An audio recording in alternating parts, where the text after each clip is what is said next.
Hello, it's Webz here again with another Hearthstone deck video, and it's Metamorphin time with Fel Murloc Demon Hunter.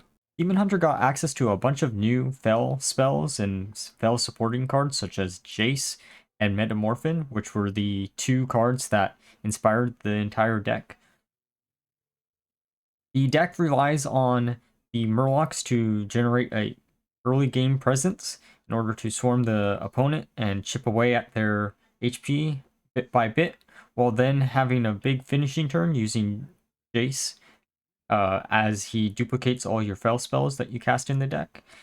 Most of the time, giving you a board clear through the Fel spells that you have within the deck and a bunch of attack for your hero to finish off your opponent in a turn, while you can also duplicate it with Zai, the Incredible, which allows you to have 2 push turns instead of 1.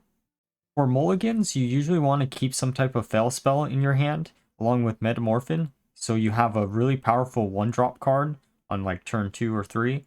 If you can easily make Skull of Gul'dan be the leftmost position in your hand, then it's also a card that you should consider keeping in your hand most of the time, as it'll allow you to fuel your hand once you go through a bunch of the resources that you do.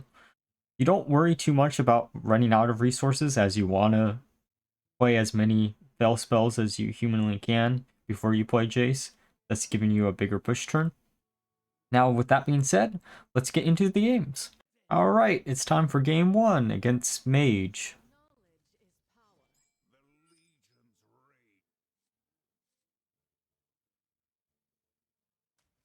Here we're just going to get rid of Zai. I didn't want to have it in my opener so that it would clog up the hand for the outcast cards in the deck. For this matchup, we'll probably just rely on our spells in order to mill ourselves through our deck as much as humanly possible.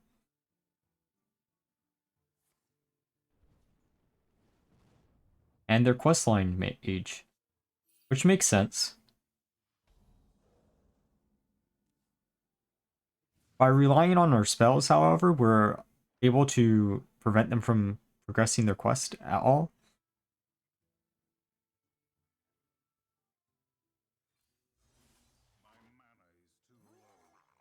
But it's hard to pass up a 3-4 this early on in the game. We're just hoping that they don't have anything as a response.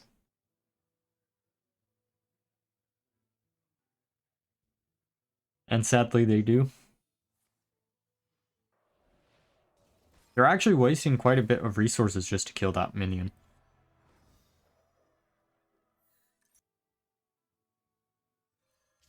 Here we should be a little bit careful where we Warglaive or not. But at the same time, if we Warglaive early enough, we can do enough chip damage to the opponent in order to get them low.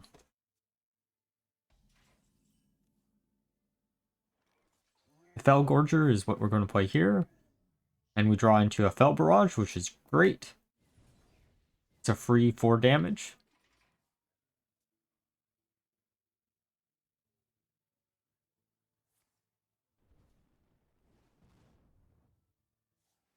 They're just going to keep igniting us.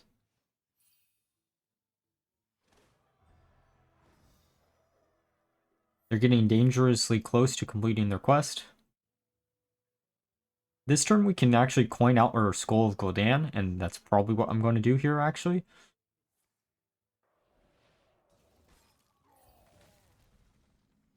Oh look, we drew into our second Skull of Gul'dan. It's better to use the one on the rightmost hand side, because we can trigger the other one next turn. Now 5-cost Jace is really great in this type of matchup.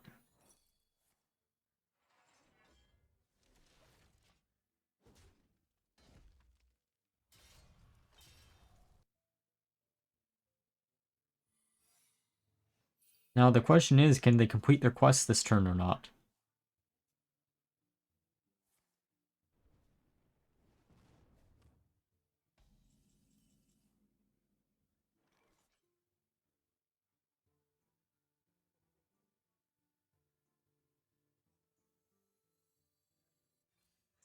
We're going to use a sigil to reduce the cost of card. We were trying to prevent ourselves from losing a Skull of Gul'dan to the secret, in case it was a counterspell. We can just kill the minion right here. It's not like they have many other minions. And we can play our Murloc and then draw 2. And we draw into 2 Felfins, which is actually kind of funny. In this matchup, they're not actually that good, but at the same time, they're still 3 damage.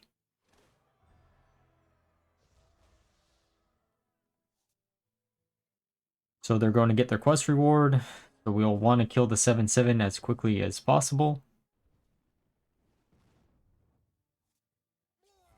And that's what these Felfins will be perfect for.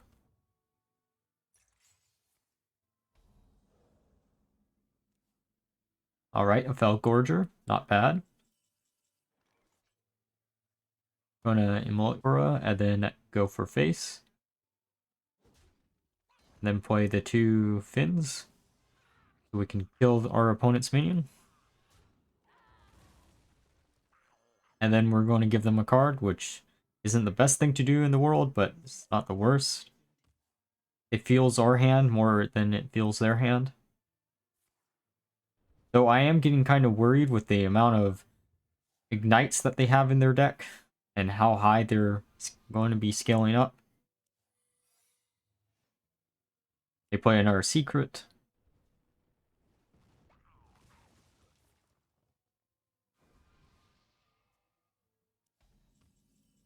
You know, secrets are actually something that are kind of frightening with questline age. Mainly due to the fact that you can kind of tell what a person's going to be playing as their secret if you pay attention in the little history bar of what triggered their quest or what didn't trigger their quest. However, that's just something that most people don't think about doing.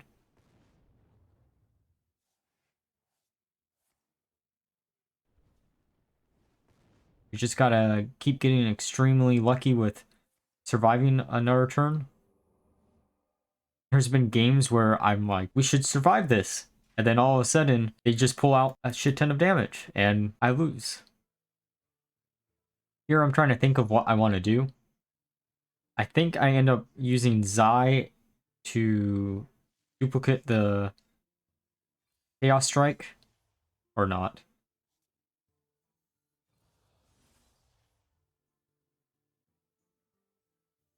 I should have duplicated the Chaos Strike or the Fury. Both of which would have allowed me to do a bunch of damage this turn. That's fine, I guess. So next turn, if we survive, this will be a really, really funny way to win the game.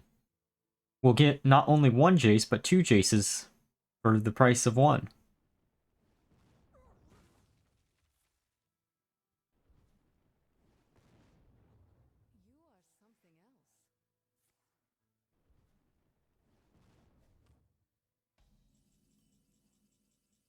Alright, here we get to play both of our Jaces.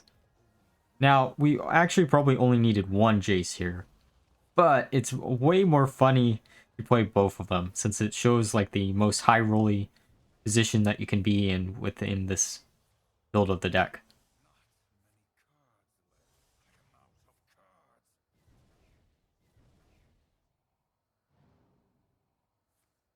This is definitely a setup that if I had gotten it against a control warrior deck, I would have still been able to win the game pretty easily. And wow, look at this. We have 20 damage to do to our opponent with 1 attack. This is a perfect reason why we can't have Inner Demon being in rotation with Jace at the same time. Alright, time for game 2 against Paladin. This is actually a pretty interesting hand. We do not want to keep the Jace in the hand, though. The rest of the cards we can consider keeping it in our hand. The Chaos Leech isn't technically necessary, but at the same time it's quite useful, especially if they have some type of medium-sized minion.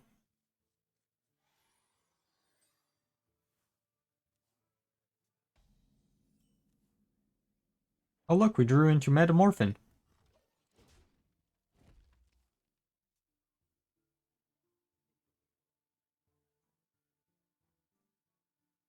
I really would love to see another Murloc for Demon Hunter. I think that would be a unique angle to take the deck down. Kind of curious of why there's even 2 Murlocs in Demon Hunter as is. But I guess Murlocs do look cool as a Demon Hunter.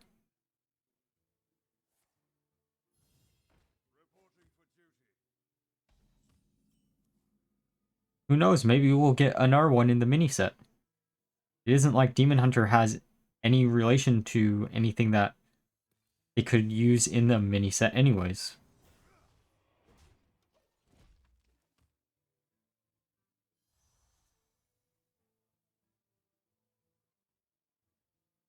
Maybe Captain Cookie will become a card.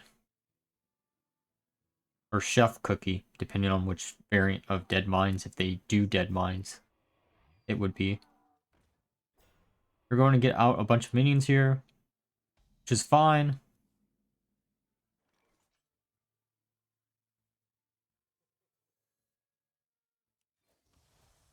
So here we're going to attack into one of the pack mules in order to guarantee we board clear here. Because if we didn't do that, maybe we would hit one of the pack mules and then also the recruit, thus having 1 damage show up. Actually, I guess it wouldn't matter what order we did it there.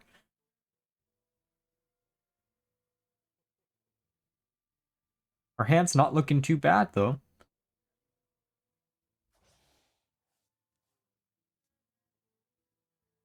I guess more and more people are starting to run weapon hate in their decks. Kind of weird that they traded that one in against Demon Hunter, since I would assume this would be the class that's causing people to run weapon destruction. Maybe it's just because it's a nice way to cycle in your deck, and then gives you access to a tool just in case you needed it. And here we draw into a Fel Barrage, which is great.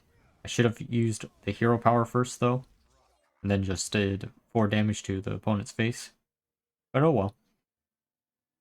I think this was a really early game of me testing this deck out. We're just chipping away at our opponent while waiting to combo out with Jace as a big finisher. It would be kind of interesting if they reintroduced a bunch of healing to Paladin, but I don't think that's ever going to be a thing. Maybe they'll go down the lifesteal angle, but I don't know how that's going to work out, as Demon Hunter seems to be the class that abuses lifesteal the most. Though I do know that Paladin keeps getting access to more lifesteal cards, which is why I mentioned it. Here we're not worried about using the Fury too soon, because we can just use it to fuel or Jace for late game. And also not worried about our opponent board clearing our 3 HP minions, as if they're running concentration, then they deserve being able to clear our board, but it should still leave us with 1/1s if they did run it. So I'm assuming at this point they're hand buff Paladin, which I'm glad that hand buff kinda exists, but at the same time, every time I face it, it always feels like it either high rolled a bunch or it's too slow for anything. I know it's supposedly really good though.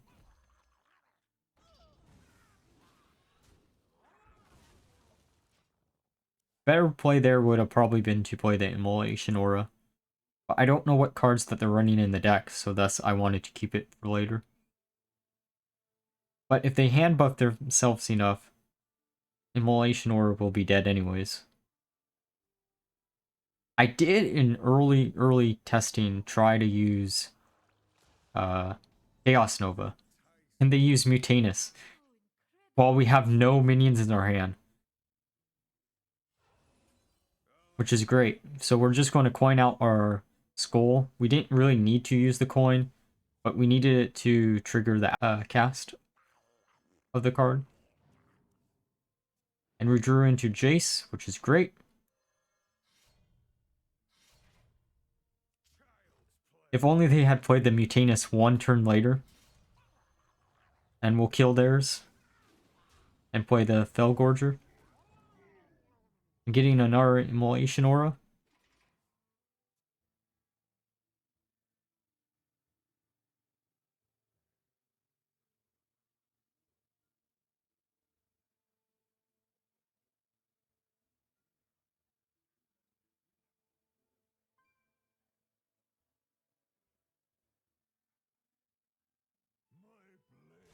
They're going to board clear us here, I think.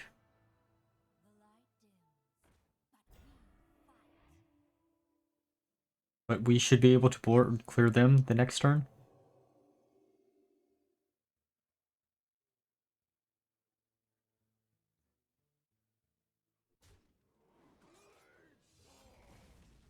Though it might be a little bit awkward to deal with the 6 HP, I guess.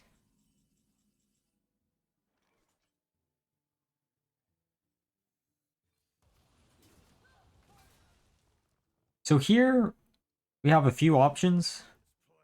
Here we can either kill their minion or go face. But at this point, we should just keep going face. Not like they can play enough cards in order to win out the game. At least not hopefully. Next turn we can either be greedy with the Jaces and duplicate it with the Zai, or play the Jace.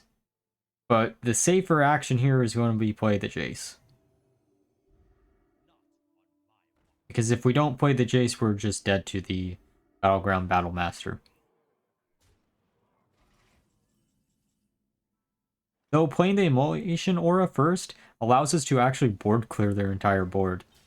Since we get 2 additional Immolation Auras and a Chaos Leech, I think. Thus healing ourselves up to full. And giving us enough attack to kill them here. This deck very much either wins like this or just with the big OTK in the previous game. This variant of the deck actually performs surprisingly well. Sure, there were some times where some of the Murlocs felt a little bit awkward to use overall in the deck.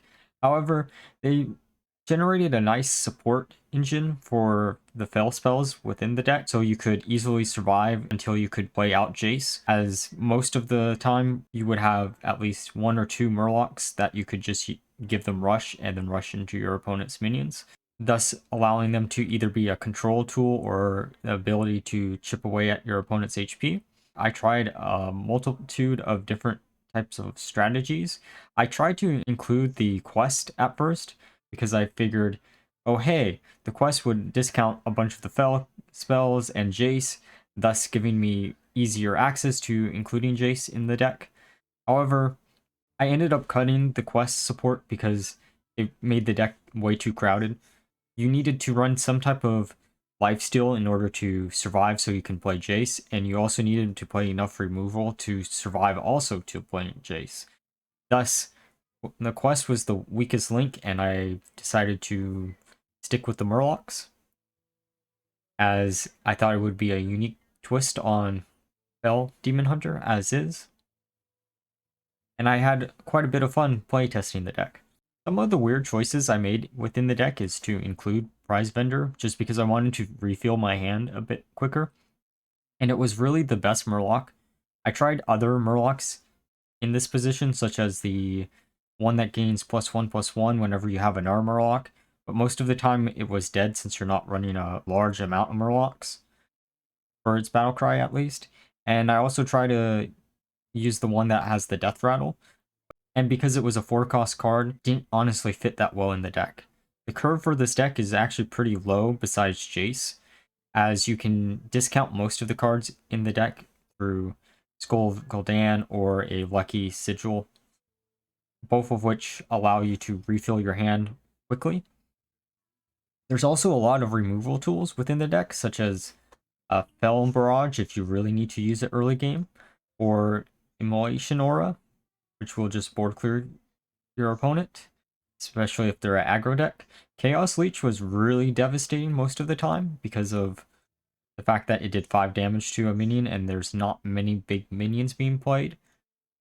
However, this does get into some of the issues that I ran into when playing this deck. The deck had no real good way to counteract a deck that armored up much, so Control Warrior was a really bad matchup for the deck, and so was Priest. Or I should say Control Priest or Quest Priest were bad matchups. Sure, you could chip away at your opponent, Quest Priest, if they didn't draw well enough, but if they were playing a more control style Quest Priest, you sometimes ran into issues where you didn't get your opponent low enough for Jace to finish them off. But I would say overall, Control Warrior was probably the worst matchup for the deck. Zai in certain situations could be awkward to use within the deck. However, most of the time, Zai allowed you to copy your Jace or maybe a Skull of Gul'dan, allowing you to draw it even further into your deck. The deck kind of plays more like a Miracle style deck towards late game, since you have the big push of Jace. And without that card, you don't really have that much of a win condition. Sure, if your opponent doesn't get rid of all your cheap minions, then you can win by just aggroing them to death. But most of the time that doesn't ever happen, and you end up relying on Jace himself. For the most part, however, most of the cards in the deck did not actually feel awkward at all to use. I don't think there was a single matchup where I drew into something and I was like, well, this is completely dead for right now. The closest would be Immolation Aura, because there were games against Questline Mage or Questline Warlock where Immolation Aura would do nothing for you. But at the same time, it was nice to be able to play as fuel for Jace later game, or maybe even as fuel to trigger your Metamorfins. Honestly, I would say this deck is maybe 1 or 2 cards away from being a really full-fledged deck. And I'm excited to see if we will ever get another Murloc that is for Demon Hunter. Because for some reason we've already gotten 2, so I don't see why we couldn't get a third. Maybe Demon Hunter will be a new home for Murlocs overall. If you enjoyed the video, please leave a like, subscribe, and a comment down below. And until next time, bye bye.